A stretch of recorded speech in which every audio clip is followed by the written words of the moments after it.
৭ ঘন্টা পরে যদি এমন একটা স্টেইন দেখেন, ফ্রেশ স্টেইন, কেমন লাগবে আপনার?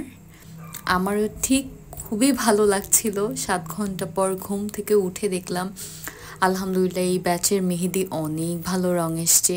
এই রংটা মানেই হচ্ছে মানে কোনোভাবেই রং মিস হবে না। তো এটা আমার হাতে প্রায় আজকে ৪ দিন পরে।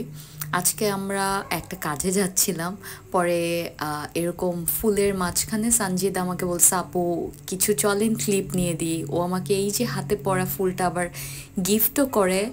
তো আমরা দুইজন খুব সুন্দর আলহামদুলিল্লাহ টাইম স্পেন্ড করেছি কাজে যাওয়ার আগে।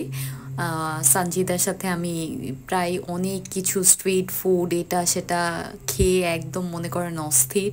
এটা হচ্ছে আমি যেদিন মেহেদি অ্যাপ্লাই করি ঘুম থেকে উঠেই এই ফ্রেশ স্টেইনটা আসে। এটা হচ্ছে একদম পিওরলি ৬ থেকে ৭ ঘন্টা পরে, ১০-১২ ঘন্টার স্টেইন না, ৬ থেকে ৭ ঘন্টার মধ্যে আমি ঘুম থেকে উঠে গেছি। উঠে দেখলাম আল্লাহর রহমতে এত সুন্দর রং এসছে। ওইটার ছোট্ট একটা ক্লিপ আমি নিয়ে রেখেছিলাম যে আমি আপনাদের সাথে শেয়ার করব।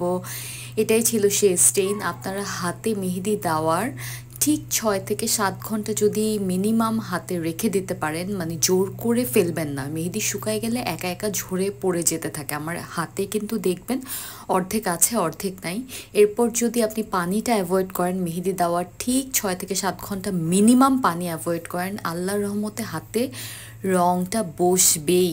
যদি স্কিনের রং না আসে সেটা ২-১টা স্কিনে হতে পারে, বাট 80% সময় ইনশাল্লাহ রং আসবে। আর ৫ থেকে ৬ দিন কনফার্ম ইনশাল্লাহ থাকে যার। আর ওয়াশের উপর অবশ্যই ডিপেন্ড করে, কারো কারো অনেক দিন থাকে, কারো কারো জলদি চলে যায় ওয়াশের উপর। আজকের মতো আল্লাহ হাফেজ।